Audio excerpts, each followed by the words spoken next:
विश्वनाथ जी ने जब ये कहा कि उस कहानी के नए अध्याय के नए पात्र सिद्धार्थ, गौरी, बूढ़े बाबा और अनंग पिशाच होने वाले थे, ये सुनकर चारों चौंक गए। सिद्धार्थ ने उनसे पूछा, विश्वनाथ जी, आप क्या कहना चाहते हैं? तब विश्वनाथ जी ने कहा, मैं अपनी छठी इंद्री से महसूस कर रहा हूं कि 877 साल पहले मैंने जिस कपाला डाकनी को महल के दीवार में चुनवा दिया था, वो अब सुषुप्त अवस्था से जाग चुकी है। उसकी हलचल मैं यहां बैठे महसूस कर सकता हूं। यदि वो उस दीवार से बाहर आ गई तो वीरानगढ़ को बचाना अत्यंत कठिन हो जाएगा। और तो और 900 साल पहले जब वो आई थी तब वो अकेली थी। इस बार शैतान का साया उसके सर पर होगा, जिससे वो और भी खतरनाक साबित होगी। ये सुनकर सिद्धार्थ, गौरी और बूढ़े बाबा को चिंता हुई। बूढ़े बाबा ने कहा, लेकिन वो अपने आप बाहर आ गई तो? विश्वनाथ जी ने कहा, वो अभिमंत्रित दीवार तोड़कर अपने आप बाहर नहीं आ सकती, लेकिन अगर कोई वहां जाकर वो दीवार तोड़ दे तो वो आजाद हो जाएगी। सिद्धार्थ ने कहा, फिर चिंता की कोई बात नहीं, क्योंकि उस हवेली में हमारे अलावा कभी कोई नहीं जाता। रात बहुत हो चुकी थी। विश्वनाथ जी को पता था कि चारों बहुत थके हुए हैं, इसलिए उन्होंने उन चारों को अपने ही आश्रम में रात गुजारने का आग्रह किया। लेकिन जिस बात का उन्हें डर था वो इतनी जल्दी आकार लेने वाला था, इसका अंदाजा उन्हें भी नहीं था। वहां गांव में विष बादल के हट जाने से लोग खुशियां मनाकर लोग अपने अपने घर चले गए थे। कजरी भी उस रात मोतीबाई से बात करके चली गई थी। मोतीबाई और कजरी के बीच हुई बातचीत से मोतीबाई थोड़ी परेशान थी। उनके बीच क्या बातें हुई वो सिर्फ मोतीबाई और सरपंच काका को ही पता थी। इसका खुलासा भी कुछ समय में होने ही वाला था। दिन भर बवंडर के शोर और विष बादल के भय के वजह से सब थके हुए थे, इसलिए सब चैन की नींद से सो गए। गांव में बनवारी नाम का एक आदमी रहता था, जिसकी पत्नी कुछ साल पहले घर से बिना बताए कहीं चली गई थी और लौटकर वापस नहीं आई थी। लोगों का मानना था कि उसे हवेली का कोई भूत खा गया था, लेकिन बनवारी के मन में अभी भी ये विश्वास था कि उसकी पत्नी दोबारा लौटकर जरूर आएगी। वो अपने 15 साल के बेटे के साथ अकेला रहता था और रोज अपने पत्नी के लौटने की प्रतीक्षा करता था। वो अपनी पत्नी की याद में बावला हो गया था।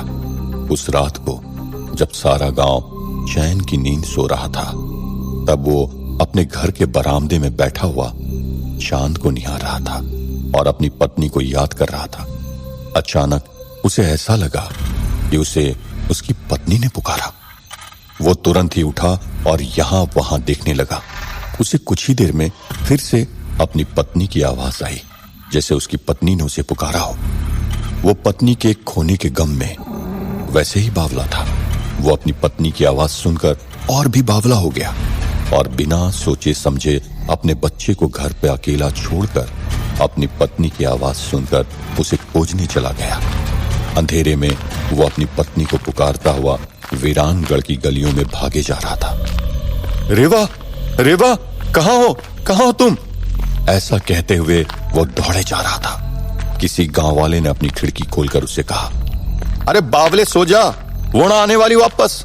तब बनवारी ने कहा, आ गई है वो, मुझे पुकार रही है। इस गांव वाले ने अपने सर पर हाथ मारा और बड़बड़ाते हुए खिड़की बंद करके सोने चला गया। बनवारी को फिर से उसकी पत्नी की आवाज सुनाई दी। वो उस दिशा में भागा। बनवारी जितना पास जाता, आवाज उतनी ही दूर चली जाती। फिर भी बनवारी अपनी पत्नी को ढूंढते हुए उस दिशा में चले जाने लगा। ऐसा करते हुए वो हवेली तक पहुंच गया। बनवारी पत्नी वियोग में इतना बावला हो गया था कि अपनी पत्नी को पाने के लिए उसने ये भी नहीं सोचा कि उसकी पत्नी हवेली के अंदर कैसे हो सकती थी। और इस पागलपन में जिस हवेली में लोग दिन के उजाले में जाने से कतराते थे, उस हवेली में बनवारी आधी रात में चला गया। जैसे ही उसने हवेली में प्रवेश किया, उसे उसकी पत्नी की आवाज दूर कहीं से आने लगी। वो बौखलाता हुआ उस दिशा में गया। वो एक कमरे से दूसरे कमरे की ओर चलता गया और बड़बड़ाने लगा, मैं आ रहा हूं रेवा, फिक्र मत करो, तुम्हें यहां से लेकर जाऊंगा अपने साथ। बनवारी नरभेड़िए के कमरे से होता हुआ जोहर कुंड के कमरे तक गया। वहां से पिशाचराज के कमरे से होता हुआ मदन प्रेत के कमरे तक पहुंचा। वहां से वो जयपाल जी के कमरे में पहुंचा और उस कमरे में एक तहखाना जैसा था। बनवारी जैसे तैसे उस तहखाने तक पहुंच गया। उस तहखाने में बहुत अंधेरा था, लेकिन उसे अपनी पत्नी की आवाज जिस दिशा से आ रही थी वो उस दिशा की ओर बढ़ता गया। वो एक बड़े से दरवाजे तक पहुंच गया। उस दरवाजे पर बड़े बड़े जंग लगे हुए ताले लगे हुए थे। वहां जाकर उसे यह एहसास हुआ कि उसकी पत्नी शायद दरवाजे के उस तरफ थी। बनवारी ने कहा, मैं आ गया हूं रेवा, बिल्कुल चिंता मत करना। हाँ, मैं अभी तुम्हें यहां से बाहर निकालकर अपने साथ अपने नए घर लेकर चलूंगा। ये कहकर बनवारी ने पहले अपने हाथ से ताले को खींचकर खोलने की कोशिश की, लेकिन जब ताला नहीं निकला तब बनवारी ताला तोड़ने के लिए कुछ ढूंढने लगा। उस अंधेरे तहखाने में उसे कुछ नहीं मिला, इसलिए वो जयपाल जी वाले कमरे में गया और वहां पर गिरे हुए मलबों से एक बड़ा पत्थर उठाकर वो नीचे तहखाने में लेकर आया और उसने उन तालों पर उस पत्थर से वार करना शुरू कर दिया। पत्थर से तालों को मारते हुए उसकी उंगलियां जख्मी हुए जा रही थी, लेकिन वो सब भुलाकर ताले को तोड़ने में लगा हुआ था। कई बार वार करने से एक ताला टूट गया। बनवारी के हाथों से खून बहे जा रहा था, लेकिन उसकी परवाह किए बिना वो दूसरे तालों पर भी वार करने लगा और ऐसा करते हुए धीरे धीरे उसने सारे ताले तोड़ दिए। टूटे हुए तालों को निकालकर उसने दूर फेंक दिया और उस दरवाजे की कुंडी को खोलकर बनवारी ने जोरों से धक्का लगाकर दरवाजे को खोल दिया। दरवाजा खुलते ही उस दरवाजे के भीतर से सैकड़ों चमगादड़ बाहर की तरफ उड़ने लगे। बनवारी ने एक बार भी नहीं सोचा कि जो दरवाजे के ताले पर जंग लग गया हो, उस दरवाजे के भीतर उसकी पत्नी कैसे हो सकती थी। बिना सोचे समझे बनवारी उस कमरे के भीतर गया और फिर से अपनी पत्नी को ढूंढने लगा। उसे अपनी पत्नी कहीं दिखी नहीं। उस कमरे में एक बड़ी दीवार थी जिसके ऊपर त्रिशूल गाड़े हुए थे। अचानक उसे उस दीवार के अंदर से उसकी पत्नी की आवाज आने लगी। बनवारी पूरी तरह से बावला हो गया था। उसने तुरंत ही उस दीवार के ऊपर से वो त्रिशूल को खींच के निकाला और उसी त्रिशूल से वो दीवार को तोड़ने की कोशिश करने लगा। कुछ वार करने के बाद उसने अपनी उंगलियों से पत्थरों को खोदना शुरू किया। पागलों की तरह अपनी पत्नी को पाने की लालसा में बनवारी जो अनर्थ कर रहा था, या यूं कहे कि जो शक्ति उससे ये करवा रही थी, उसका नतीजा सारा गांव भुगतने वाला था। बनवारी की सारी उंगलियां छिल चुकी थी, नाखून टूट चुके थे, उसमें से खून की धाराएं बह रही थी। फिर भी वो पागलों की तरह खोदे जा रहा था और आखिर में उसने वो ईंट निकाल फेंकी जिससे दीवार में छेद हो गया और छेद होते ही भीतर से एक काला भयानक हाथ बाहर निकला और उस छेद के किनारे पर लगी हुई ईंटों को पकड़कर अंदर की तरफ खींच लिया, जिससे दीवार टूटकर गिर गई। पूरा कमरा धूल मिट्टी से भर गया। उस धूल मिट्टी के कारण बनवारी कुछ देख नहीं पा रहा था। उस धूल के बादल में से एक औरत की आकृति बाहर आई। बनवारी ने वो आकृति देखकर कहा, रेवा, मेरी रेवा, तुम आखिर मुझे मिल ही गई। तब उस धूल के बादल से वो आकृति पूरी तरह बाहर आई और बनवारी को साफ साफ दिखने लगा। वो उस दृश्य को देखकर एकदम डर गया। उसके सामने एक पूरी तरह से नग्न औरत खड़ी थी, जिसके बाल बिखरे पड़े थे। उसकी आंखें पूरी तरह से काली थी और जबड़ा थोड़ा सा टेढ़ा था। वो बनवारी को देखते ही जोरों से हंसी। उसकी हंसी पूरे कमरे में गूंजने लगी। बनवारी डरते हुए बोला, कौन हो तुम? मेरी पत्नी, मेरी रेवा कहाँ है?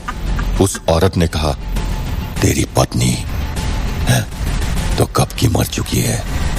अरे रे रे, बेचारा मरी हुई पत्नी को ढूंढते हुए यहां तक आया।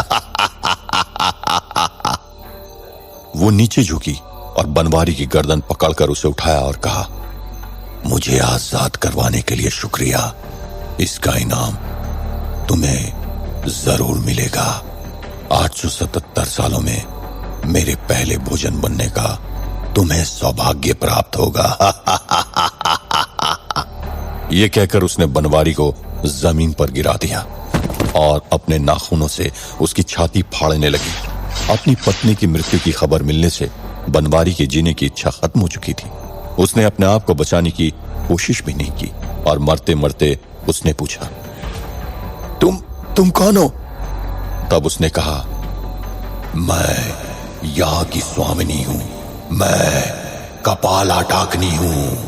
ये कहते ही उसने अपने नाखूनों से बनवारी की छाती फाड़ डाली और अपने हाथ उसके सीने के अंदर डालकर उसका धड़कता हुआ दिल पकड़कर बाहर खींच लिया। बनवारी के मुंह से खून का फव्वारा उड़ा और उसके प्राण निकल गए। कपाला डाकनी ने उसके दिल से सारा खून चूसकर अपनी 877 साल की प्यास बुझाई और अपनी भूख मिटाने वो बनवारी को खाने लगी। जंगल की गहराइयों में बसे विश्वनाथ जी के आश्रम में सब शांति से सो रहे थे, लेकिन हवेली के अंदर हुई घटना का आभास विश्वनाथ जी को हो गया और वो एकदम से बेचैन होकर उठे और तुरंत ही उन्होंने सिद्धार्थ, गौरी, बूढ़े बाबा और अनंग पिशाच को जगाया और उनसे हड़बड़ाते हुए कहा, हाँ, अनर्थ हो गया और अनर्थ न हो जाए इससे पहले तुम सबको वहां जाना चाहिए। विश्वनाथ जी की बात ठीक से समझ नहीं आई, इसलिए सिद्धार्थ ने पूछा, क्या अनर्थ हो गया विश्वनाथ जी? मुझे कुछ समझ नहीं आया। विश्वनाथ जी ने कहा, जिसका डर था वही हुआ, ये होने ही वाला था, लेकिन इतना जल्दी हो जाएगा ये नहीं पता था। बूढ़े बाबा ने कहा, आप किसके बारे में बात कर रहे हैं? तब विश्वनाथ जी ने कहा, कपाला डाकनी, मुझे आभास हो रहा है कि वो उस अभिमंत्रित दीवार से आजाद हो गई है। ये सुनकर चारों घबरा गए। विश्वनाथ जी ने कहा, मेरा संकल्प है कि मैं इस जंगल से बाहर कभी कदम नहीं रखूंगा, इसलिए मैं वहां नहीं आ सकता, लेकिन तुम्हें वहां जाना होगा और वीरानगढ़ को कपाला डाकनी से बचाना होगा। ये कहकर उन्होंने अपनी शक्ति से अभिमंत्रित पानी का घड़ा गौरी को दिया, एक दिव्य खंजर सिद्धार्थ को दी और बूढ़े बाबा को एक किताब दी। फिर उन्होंने अनंग पिशाच के सर पर अपने खून से तिलक किया और कहा, गौरी के हाथ में जो घड़ा है उसे पूरे गांव में लक्ष्मण रेखा बनानी है, जिससे उस रेखा के अंदर कपाला डाकनी या उसकी मैली विद्या प्रवेश न कर सके। इस दिव्य खंजर से कपाला डाकनी कुछ समय के लिए बेहोश हो जाएगी, मरेगी नहीं, क्योंकि कपाला डाकनी बाहर निकल के सबसे पहले अपने आसपास रहे सभी भूत, प्रेत और पिशाचों को अपने वश में करेगी। इसलिए अनंग पिशाच के माथे पर जब तक मेरे खून का तिलक है, तब तक अनंग कपाला डाकनी के वशीकरण से मुक्त रहेगा। और सबसे महत्व की बात, कपाला डाकनी को इस अवस्था में मारना अत्यंत खतरनाक है। अगर वो इन शक्तियों के साथ मर गई तो भयंकर महापिशाचनी बनकर लौटेगी और तब उसे मारना असंभव हो जाएगा। इसलिए इस किताब में मैंने 877 साल की तपस्या से प्राप्त ज्ञान से कपाला डाकनी को शक्तिहीन करने के उपाय लिखे हैं। इनका प्रयोग करके वीरानगढ़ को बचा लीजिए। मेरा आशीर्वाद हमेशा आप सबके साथ है। शुभम भवा। इतना कहकर उन चारों ने विश्वनाथ जी के पांव छूकर उनका आशीर्वाद लिया। फिर अनंग पिशाच ने अपना कद बढ़ाया और सिद्धार्थ, गौरी और बूढ़े बाबा को अपनी पीठ पर बिठाया और उसने विश्वनाथ जी के आश्रम से उड़ान भरी और सीधा आकाश की ओर उड़ चला।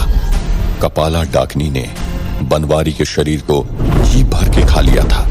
उसका पूरा शरीर बनवारी के खून से लहूलुहान हो चुका था। वो अपना पेट भर के उठी, नग्न शरीर, बिखरे हुए बाल और पूरे शरीर पर लगा हुआ खून कपाला डाकनी को और भी डरावना बना रही थी। तब कपाला डाकनी ने एक तलवार प्रकट की और उसने बनवारी का सर काटा और उसे एक धागे में पिरोकर अपने गले में पहन लिया। फिर कपाला डाकनी उस कमरे से बाहर निकली और सारे कमरों को पार करती हुई हवेली के बाहर निकली। सैकड़ों सालों के बाद खुली हवा में आते ही उसने अंगड़ाइयां भरी और आलस मड़ोड़ते हुए गांव की तरफ चलने लगी। वो अनंत पिशाच जितनी तेज हो सके उतने तेज गति से वीरानगढ़ की ओर बढ़ने लगा था। उस मायावी जंगल में अब और कोई विशाल जानवर या कोई माया उन्हें पकड़कर न ले जाए, इसके लिए अनंत पिशाच ने अपने और अपने ऊपर बैठे तीनों के शरीर को अदृश्य बना लिया। सिद्धार्थ, गौरी और बूढ़े बाबा के दिल की धड़कनें बढ़ती जा रही थी, क्योंकि इस बार उन्हें शत्रु की शक्ति का अंदाजा था। हर बार वे लोग दरवाजा खोलने शैतानी शक्ति का सामना करते थे। इस बार शैतानी शक्ति खुद दरवाजा खुलकर उनका सामना करने चली आई थी। अनंत पिशाच जंगल की गहराइयों को तेजी से पार करके वीरानगढ़ की ओर उड़े जा रहा था। उसने वो विशाल नदी, विशाल जानवरों वाला प्रदेश और जहां विशाल मकड़ी ने उन्हें पकड़ा था, वो पार करके बाहर की तरफ बढ़ने लगा था। वहां कपाला डाकनी गांव में पहुंच गई। रात के 3 बजे थे। सारा गांव नींद के आगोश में था। लेकिन जैसे ही कपाला डाकनी गांव की गलियों में आई, सारे पालतू जानवर, मवेशियां सब जोरों से आवाज करने लगे। कुत्ते रोने लगे, गाय, बकरी, भैंस चिंघाड़ने लगे। उनकी आवाज से लोगों की नींद टूटने लगी। कुछ देर तो लोगों ने सहन किया, लेकिन अब जानवरों की आवाज बंद ही नहीं हो रही थी। तब लोग घर के बाहर आकर देखने लगे। उन्हें कुछ दिखाई न देने पर लोग फिर से अपने घरों के अंदर चले गए। लेकिन एक औरत अपने घर के भीतर जाने ही वाली थी कि अचानक उसे अंधेरे में कपाला डाकनी की आकृति दिखाई देने लगी। उन्हें पहले ठीक से कुछ दिखाई नहीं दिया। तब एक स्त्री ने लालटेन की रोशनी में उसे देखने का प्रयत्न किया और चिढ़ते हुए पूछा, कौन हो तुम? क्या चाहिए तुम्हें? इतनी रात गए, तुम यहां क्या कर रही हो? कपाला डाकनी ने कोई जवाब नहीं दिया। वो सिर्फ कुछ कदम आगे आई। उसके पास आते ही लालटेन की रोशनी में कपाला डाकनी साफ साफ दिखाई देने लगी। खून से रंगा हुआ नंगा बदन, बिखरे हुए बाल और गले में लटक रहा बनवारी का सर देखकर वो औरत इतनी डर गई कि वो चिल्ला भी न सकी और वहीं बेहोश होकर गिर पड़ी। और उसके हाथ से लालटेन भी गिर गया और लुढ़कते हुए कपाला डाकनी के पैरों के पास जाकर रुक गया। उसके गिरने की आवाज से उसका पति उसे देखने के लिए बाहर आया तो उसने देखा कि उसकी पत्नी गिरी पड़ी थी। और गिरे हुए लालटेन की रोशनी में जैसे उसने कपाला डाकनी को देखा, वो डर के मारे चिल्ला उठा और कुछ कर पाता उससे पहले कपाला ने उस औरत को अपने कंधे पर उठा लिया और तेजी से भाग गई। उस औरत के पति की आवाज सुनकर अड़ोस पड़ोस के लोग अपने घरों से बाहर निकले और उसे उसके चिल्लाने का कारण पूछने लगे। हड़बड़ाते हुए उसने गांव वालों को ये बताया जो उसने देखा। लोग ये सुनकर डर गए और लाठी लेकर उस दिशा में दौड़े जहां कपाला डाकनी उस औरत को लेकर गई थी। लोगों ने कपाला डाकनी को दूर से जाते हुए देखा और उसे देखकर चिल्लाए, ए कौन हो तुम? वहीं रुक जाओ। कपाला डाकनी रुकी और वो मुड़ी। उसे देखकर गांव के लोग घबरा गए। उसमें से एक ने डरते हुए कहा, उसे वहीं छोड़ दे, नहीं तो अंजाम बुरा होगा। तब कपाला डाकनी ने अपने गले में लटक रहे बनवारी के सर को लोगों को दिखाते हुए कहा, कैसा अंजाम होगा? इस आदमी जैसा। बनवारी का कटा हुआ सर देखकर लोग घबराकर चिल्ला उठे। क्या तांडव होने वाला था वीरानगढ़ में कपाला डाकनी के आ जाने से? क्या सिद्धार्थ, गौरी, बूढ़े बाबा और अनंत पिशाच समय रहते वीरानगढ़ पहुंच पाएंगे? कैसे काबू में लाएंगे चारों कपाला डाकनी को? क्या बातचीत हुई थी मोतीबाई और कजरी के बीच में जिससे मोतीबाई परेशान थी? जानने के लिए सुनते रहिए वीरानगढ़, ओनली ऑन पॉकेट।